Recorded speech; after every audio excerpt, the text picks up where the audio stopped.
జై శ్రీరామ్. ఈరోజు మక్తల్ నియోజకవర్గంలోని ఆత్మకూరు పట్టణంలో కాంగ్రెస్ పార్టీ కార్యకర్తలు పిలుపునిచ్చిన దానికి భారతీయ జనతా పార్టీ కార్యకర్తగా మేము మీకు చెప్పే సలహాలు సూచనలు ఏమంటే, అరుణమ్మక్క గారు మాట్లాడిన దాన్ని వక్రీకరించి భారతీయ జనతా పార్టీ అభివృద్ధిని ఉంటుంది అని చెప్పేసి చెప్పడం ఇది హాస్యాస్పదము. ఇది ప్రజలు ఎవ్వరు కూడా నమ్మరు. ఈరోజు మంత్రి గారు ఎమ్మెల్యేలు మాట్లాడుతున్నటువంటి మాటలు మీరు గారడి మాటలు.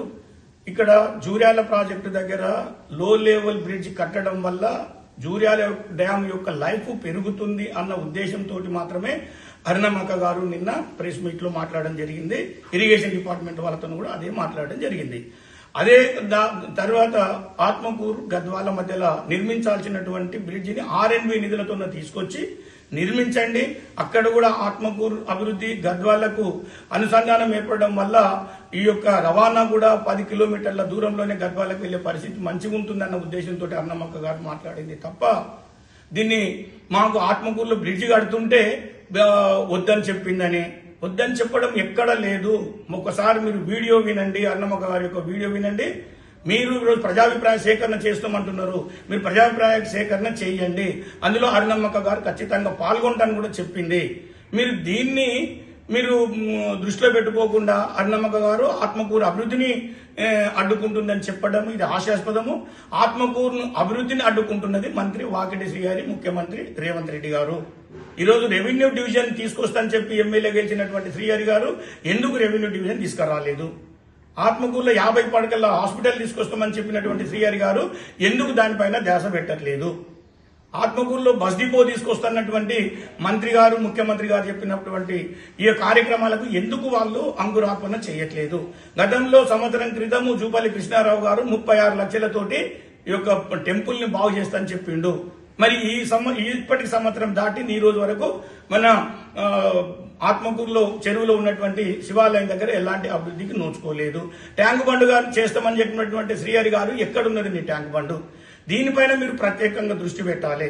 ఆత్మకూరులో మీరు చేసినటువంటి మీరు ఎమ్మెల్యేగా తర్వాత మినిస్టర్ గా అయ్యి 2.5 సంవత్సరాల దగ్గరకు వస్తుంది కదా, నేను ఈ పనులు చేస్తే భారతీయ జనతా పార్టీ వాళ్ళు అడ్డగించిందని ఏదన్నా ఒక్క సందర్భంలో చూపించండి. అరుణమ్మక్క గారు అభివృద్ధికి ఎప్పుడు కూడా సహకరిస్తుంది. మీరు వక్రీకరించి ఆత్మకూరు పట్టణాన్ని అభివృద్ధి చేయట్లేదని చెప్తున్న మీరు ఎన్ని నిధులు తీసుకొచ్చిండ్రు, ఎన్ని భారతీయ జనతా పార్టీ నాయకులు కానీ కార్యకర్తలు కానీ అడ్డగించిండ్రు? ఈరోజు భారతీయ జనతా పార్టీ ఒకటే సూటిగా ప్రశ్నిస్తుంది కాంగ్రెస్ నాయకులకు, మీరు ధర్నా చేసే వాళ్ళకు, మీరు ధర్నా చేయండి. మాకు రెవెన్యూ డివిజన్ కావాలి, మాకు బస్ డిపో కావాలి, మాకు ట్యాంక్ బండ్ కావాలి. గతంలో మినిస్టర్ గారు చెప్పినటువంటి 36 లక్షల రూపాయలు తీసుకొచ్చి దాన్ని అభివృద్ధి చేయాలి. 50 పడకల హాస్పిటల్ కావాలి.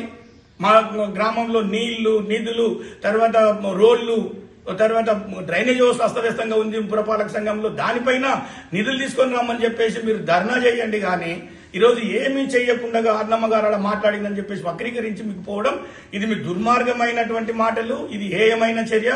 భారతీయ జనతా పార్టీ అభివృద్ధికి ఎప్పుడు కూడా సహకరిస్తుందని చెప్పి సందర్భంగా గుర్తు చేస్తూ మేము ఒక్కటే మాట్లాడినాం.